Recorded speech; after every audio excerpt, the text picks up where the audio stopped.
Hello there everybody, this is Graham, also known as the Collector75. Welcome to another Transformers Botcon review.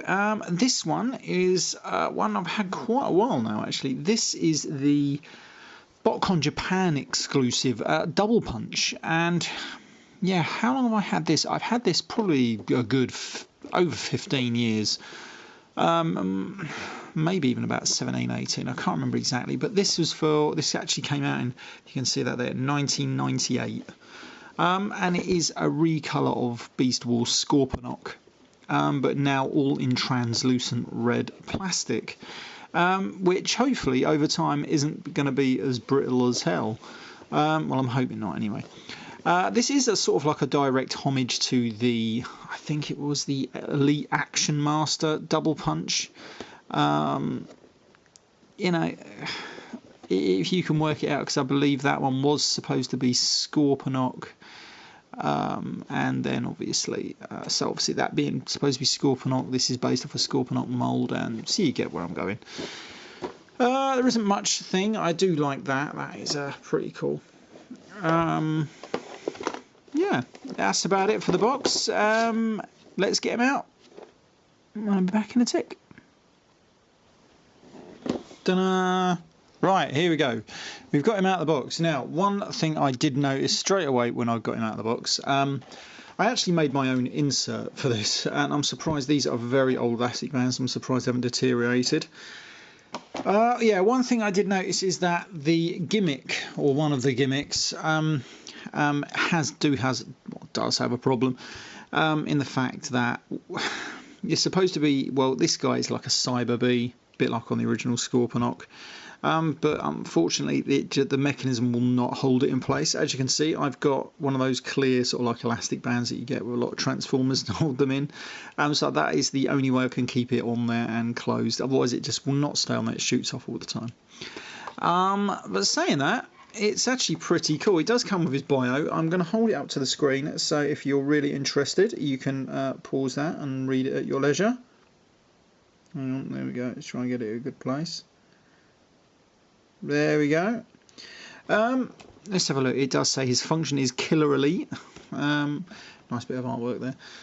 Let's pop that over there, and we'll put the box in the background. Right, so he is actually a pretty cool figure. I was never too keen on the original Scorponok, if I'm honest. This one, I mean, it always looked really weird. Like, you've got these giant claws, the tiny little legs, and then this weird bloody tail scorpion sting thing. But I suppose it's okay. I feel that there was just one gimmick too many. I mean, he's got 3 gimmicks. He's got the Cyber Bee. He has this stinger. Now, if I can get it to work, you've got to push something. I can't remember. Is it this? Hold on. Oh, there we go. Right. So what you do is you put your thumb on this bit, and then if someone's hanging around it, let's pretend I'm Optimus Prime on my hand. He's going to go, and get me. It doesn't sort of work. Well, there you go. It sort of get the table. But you get the idea. It's okay. It's not the greatest. Sometimes I think gimmicks can go a bit too far. And then we have the other gimmick where in this hand, oh yeah, he does have another missile that fell out earlier. He's got 2 missiles, which did make it, if you look at the original Scorponok, I don't think they're going to stay in there actually. If you look at the original Scorponok, he used to lose these a lot on the TV show. Is that going to go in there? No, I don't want to go in there now. Oh, there we go, got one. Oh no, there we go. Right, so anyway, so he's got them loaded in there, and then all you do to fire him off, we are going to open up his claw. And that is pretty cool. Unfortunately, if you've got him in there all the time, you cannot use his claw to do anything without shooting people in the face, which is always pretty cool. Put them over there. And then obviously this is a Cyber Bee. I'll come to that in robot mode, because I cannot be bothered to try and muck about getting it off and on. Anyway, right, so that is it really. He's got a cool looking little scorpion head there, all in red translucent plastic. Right, so to transform, now I didn't get no instructions with this guy in the box for some reason. Not exactly sure what that means, but there we go. Now then, I'm certain we start here with the legs. Let's get these legs out and about. Does it turn around? I cannot remember.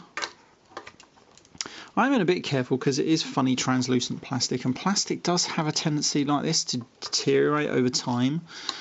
Right, so we have that. Then what we're going to do, this is probably going to come down, it sort of bends round like that. Oh, it's doing like a weird thing now. Maybe these legs actually come down like that. It's going to be one of these fool you sort of things, and then we're going to get the head out of here. When I actually got this from the Big Bad Toy Store, it was actually damaged. But they were really good about it. They actually, as you can see, there's a little post on there. That is going to go straight into there, if you can see it. Yeah, they were really good about it. They did actually send me out a replacement part, as far as I remember, or something. Or actually, no, maybe I fixed it, which is, I definitely should be careful with it. But they gave me some money off or something. I can't remember now. But I cannot remember for the life of me what was broke. So let's hope it's nothing important that I'm going to put too much stress on. Anyway, right, so we're going to rotate those down. They're going to become these robot arms, obviously. Rotate that one around. Rotate these, because there's loads of rotational joints everywhere. Right, okay, so that is basically your Scorponok. I think this rotates around. And now you've got this in robot mode. Oh, as you can see, without try and get it on the camera, that would help, wouldn't it? But there he is. It's not a bad robot mode. I don't mind it. This is his battle mask. Let's reveal his face. And he had that weird sort of like screaming sort of face that Scorponok had. Yeah, I don't really understand that one, to be honest. I actually prefer the battle mask. I think that looks a lot more meaner and a bit more cooler, if you want my opinion. He doesn't look too bad, if I'm honest with you. His problem, though, is the giant claws. Again, these ball joints are a little loose. Again, he can fire things off with that one. This sort of does what it's supposed to be, like an over-the-shoulder thing. I don't want to put too much pressure on it, though. But it can do that over the shoulder. It doesn't really work too well. And let's do his Cyber Bee thing. Right, so we're going to take this off. I luckily found one. The one I had this on, I think it must have been like it ever since I bought it. The one I'd used for this actually deteriorated and it had broken. So I've managed to find another one. Bit by bit, like, oh, there we go, it's already shot off. So anyway, so he has this Cyber Bee gimmick, exactly like Scorponok, and he turns into that. I did like the Cyber Bee gimmick, because it really did work on the original TV show. That was really cool, how they managed to get this in, because I actually thought this was a bit really bad, this gimmick, because once he's done that, he's got this half a hand left that he can't really do anything with. Yes, but if you ignore that, and could get it back on there with it staying there, because it simply transforms quite easy. Oh no, that goes that way, doesn't it? But everything is on a spring on this bloody thing, so trying to get it all in one place at the same time can be slightly problematic. Well, anyway, so that goes in there, and that will go on there like that. It does supposed to click in. Now this little button here, if I can get my finger out, that is supposed to be the release mechanism, but it doesn't hold it. I don't know whether it just was filed down too much or something. Let me put this back around it. Oh, it's been a pain now. Yeah, I do want to do that. So I'm trying to hold it there so we can get this back on. Get on there. Alright, this bloody thing. Let's take 2 seconds. There we go. Right, let's get him on there. Get on there, you Right, there. Alright, here we go again. Try it once more. Ah, gotcha. Right, there we are. See, there we go. So anyway, so I think that is a better look, just having it and ignoring the Cyber Bee. He doesn't look too bad, if I'm honest. I think in that red translucent plastic, he is absolutely, actually looks pretty damn good.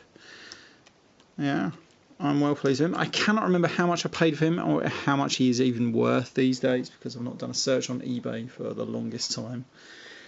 But he is definitely worth it if you're into your... what's that? Oh, that's nothing, bloody eBay. If you're into your what's the word, Botcon exclusive figures, he's probably worth tracking down. The only problem I can see, a bit annoying in this mode, is the fact you've got all the screws there on there, you know.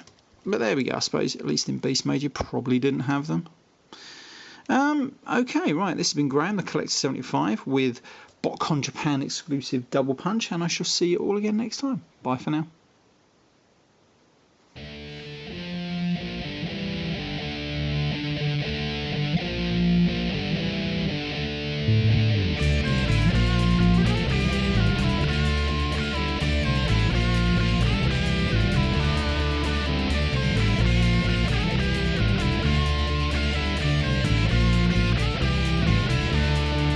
Thank you.